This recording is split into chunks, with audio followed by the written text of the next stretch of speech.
VIP.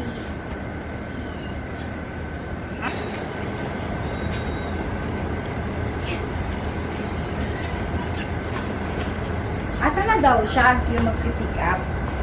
Ewan ko, hindi na nag-aalis sa akin. Hindi niya ano? Hindi na nagte-text sa akin. Ni True? Hi! Hello! Ganda mo pa naman, bebe girl. Sige yan, play mo na. Ma-recording na?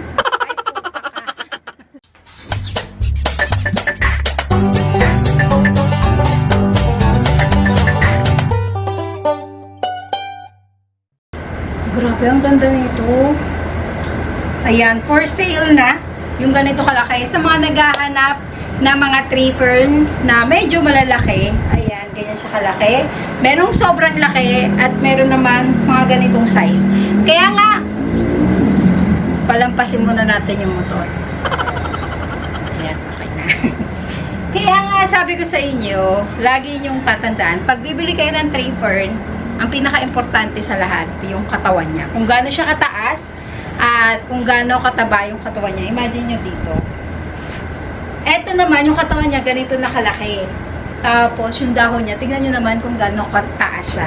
Kaya mas recommend namin, pag pinapaship, mas maganda yung wala pang dahon. Pero meron talagang iba na, please, sana yung may dahon. Kaya sinasabi namin, kung may dahon po talaga, kailangan yung possible pa lang. Huwag yung ganito. Medyo mahirap siya ipaship. Sana maintindihan nyo. Pero for sale tong halaman na to. Etong tripper na to. Ayan. Napakamura ko lang yan isi-sale. Dahil ngayon is March. Birthday ni Dave. Mamaya ko na lang sasabihin kung magkano. Kasi baka hindi nyo natingnan yung ibang halaman ko. Kaya ayan. For today, dahil nga birthday month ni Dave, pakikita ko sa inyo yung mga for sale natin na halaman dyan. Uunahin natin, walang iba kundi dito kay Alocasia. Ito is bundle Alocasia, si Alocasia Melo at si Alocasia Dragon Scale. Ayan yung itsura niya. Nakikita ba? Pwedeng pakiayos naman. Ha? Ayan yung itsura nila. Ito si Melo. Ganyan kaganda si Melo. At ganito naman kaganda si Dragon Scale. Ang ganda, no? Ito yung black variety. Meron kasing silver. Pero maganda yun si black. Ayan siya. O mas meron pa ritong tawag. Hindi ko lang matandaan. Basta ganyan siya. Ha? At makapal yung dahon niya. Sobrang kapal ng dahon niyan. Focus, focus, bebe. Focus. Ayan. Ganyan siya. At ito naman si Melo. Alocasia Melo. Nawala ka nang po problemahin kasi sobrang okay na sila. Ang kagandahan sa kanilang dalawa, okay na yung mixture at okay na lahat. Mamahalin nyo na lang at di-display. Gusto niya na medyo araw, umaano siya sa araw, sumusunod siya sa araw. Okay, ito is, dito sa bundle na to, for 550 pesos na lang. Kayo, saan pa? Diba? For 550 pesos para kay Alocasia bundle. Ayan yung ating first plan. Dahil nga medyo marami tayong choco, ito kasi medyo naparami namin yung propagation nito ni Andrea. At ito naman si Pink. Ayan. Ang ganda ni Pink, no? Tingnan nyo naman. Yan. Bundle ko na lang din to ibibigay. Medyo may kamahalan siya kaysa dun sa isang bundle na binigay natin. Ito ibibigay ko lang to for 380 pesos. May kamahalan ba yun? Pero ayan. For 300 pesos tong bundle na tea plant na to. Ayan, ganyan siya kaganda. Sa mga magkaka-interest, wala na kayo uling problema. Nakapat at nakamixture. Wala na kayong papalitan. Imagine that, diba? And medyo bilisan natin. Doon nga pala, sa mga magmamind, please pa-message sa page, ha? Mag-message kayo sa page, screenshot nyo para madaling makita ng mga admin kasi habang nanonood na kayo niyan, is sila na yung mag-aasikaso sa inyo. Kasi wala ako niyan ngayon sa Dasmariñas. Dahil nga mag-birthday si Dave. Malamang is paalis-alis na ako niyan. Paalis-alis kami. Kaya ayan, mag-message lang kayo dyan sa page. Dyan. Pakikita natin dyan. Kaya ayan. At konting unawa, pag mga Visayas at Mindanao, medyo limit kami magpa-deliver dyan. Kasi may problema ngayon sa DENR, ha? Kaya, ayan, pasok na natin ang ating next plant. Ayan, ang ating next plant is walang iba kundi itong ating avatar fern o mas kilala sa tawag na fantastic blue fern. Ayan.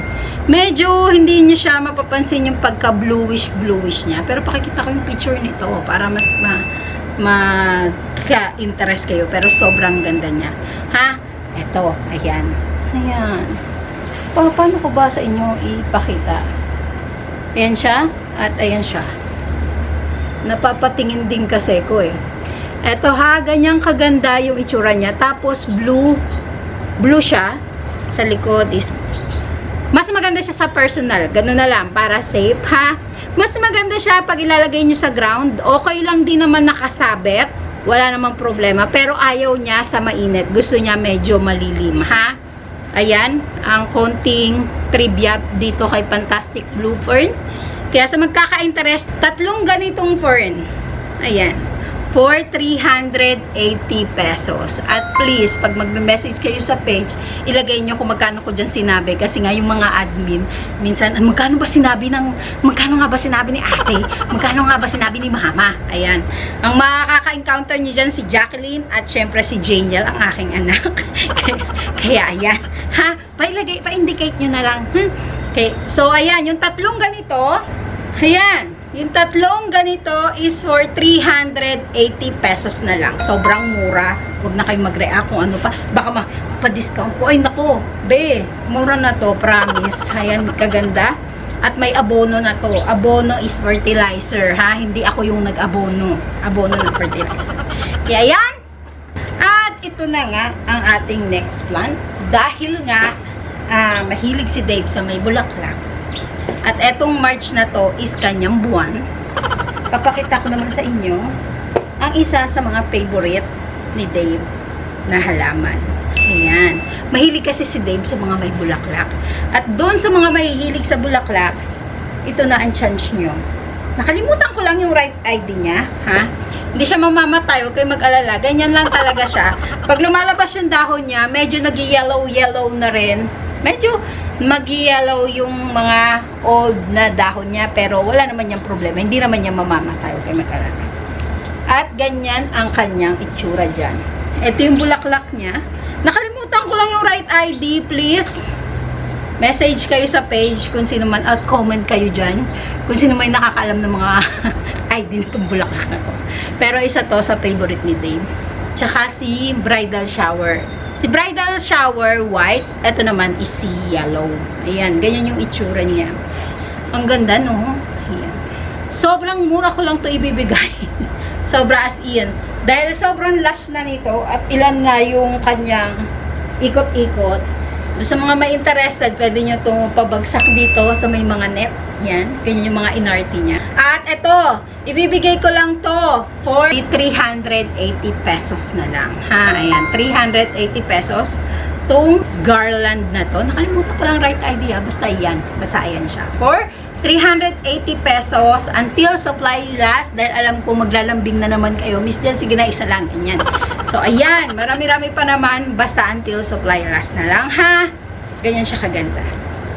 Ayan, ang ating next plant. Ganda nito. Grabe.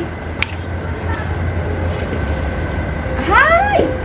So, ayan. Ito na nga ang ating next plant. Ito yung is si Tamborgia. Basta ayan, sa mga may alam. Ayan siya. Ganyan yung itsura niya. Ayan. Oh, di ba ang ganda?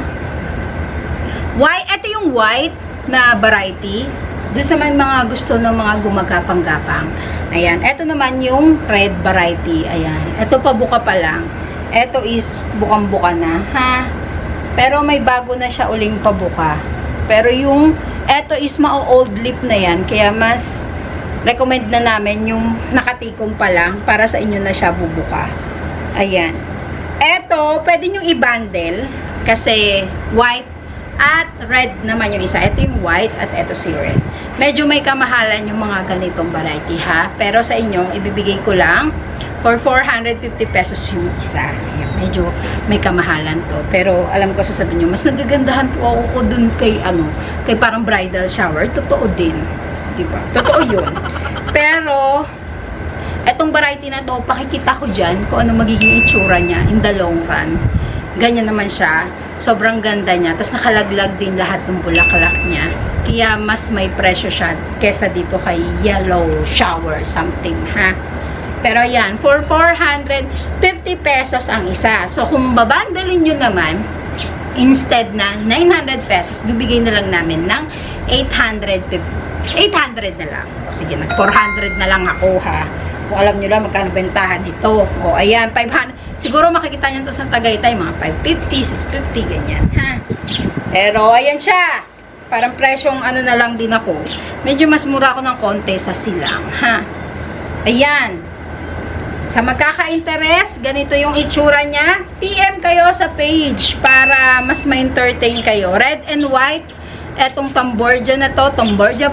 Huwag nyo na akong i-bash kung mali yung pagkaka-pronounce ko. Hindi tayo perfect, ha? Kaya ayan, sa magkaka-interest, PM lang kayo sa ating page. Ating Radiante. Ganito siya kaganda at ganyang kalaki. Ayan. Ito yung nakalagay dun sa gilid ko. Kaso nga, tinanggal ko siya kasi sobrang powerful yung area niya dun. Sobrang laki niya. At hindi na siya bagay dun. Masyado kasi malaki ang dahon nito. Natatabunan niya na yung iba. Mawawalan na ng area yung iba dun sa gilid. Ha? Ayan. Mas gusto niya kapag medyo naaarawan, mas lalabas yung pagka white beam effect niya. Pagkakaiba niya sa ibang glorioso, siya yung mas makapal. Ayan, mas makapal yung silver lining niya at mas lutang. Ayan. Ganyan. O, diba? Ito, for 950 pesos ko na lang to i-out para sa inyo. Para ngayon lang ha, pero bentahan ko nito 1.5. Ganito, siguro benta ko is nasa 1.5, pero isa na lang naman to, tinanggal ko na lang to doon. Kaya yan, for 950 pesos. Lalakay na nga lang to, kaya medyo binabaan ko na ha. So, hayan lang ang ating may share. Ganyan siya kaganda. Kung di man siya makuha, carry lang. Gandang-ganda sa kanya. Pero doon sa magkaka-interest at makakakuha, sobrang good deal at sobrang worth it. Ayan. Siyempre, ang ating next plant is walang iba kundi si tree fern. Sa magkaka-interest, yung tree fern na yan, ayan, yung ganitong tree fern is na-out ko ng 2,800 pesos. Ganyan siya kalaki. Ha? Ayan, ayan. 5'3". So, imagine niyo kung gano'n siya kalaki. Ayan, ha? Marami tayong variety ng fern at mayroon tayong i-out next time for 1,800 na lang. Kaso pasuloy pa lang yung dahon nun. Kaya kung interested kayo sa mga pasuloy pa lang na dahon, ayan, for 1,800 ko na lang yung ibibigay. Pero mga ganito rin ka-size. Ha? Mga ganyan. Pero pausbong pa lang. Kayo na magpapatuloy, ha? Sa mga nagtatanong. Pero ang may out ko lang is mga 3 lang. Hindi na talaga kaya pa. 3 lang talaga yun. Ha? Kaya wag nyo na kung ano yun, kung alam nyo lang kung magkano yun. Kaya yan, sa magkaka-interest, please pa-message sa page. Papakita natin yung ibang mga variety ng tree fern dahil hindi na mabuhat dahil nandun sa parking. Ang hirap naman na doon ko kayo ilagay, ha? At yung mga tao doon is nakatitig sa akin, nakakahiya naman. Medyo may shy effect pa rin ako, ha? Kaya yan, sa inyo lahat. God bless, stay safe, at see you po sa ating next video. May pagganong pa ako.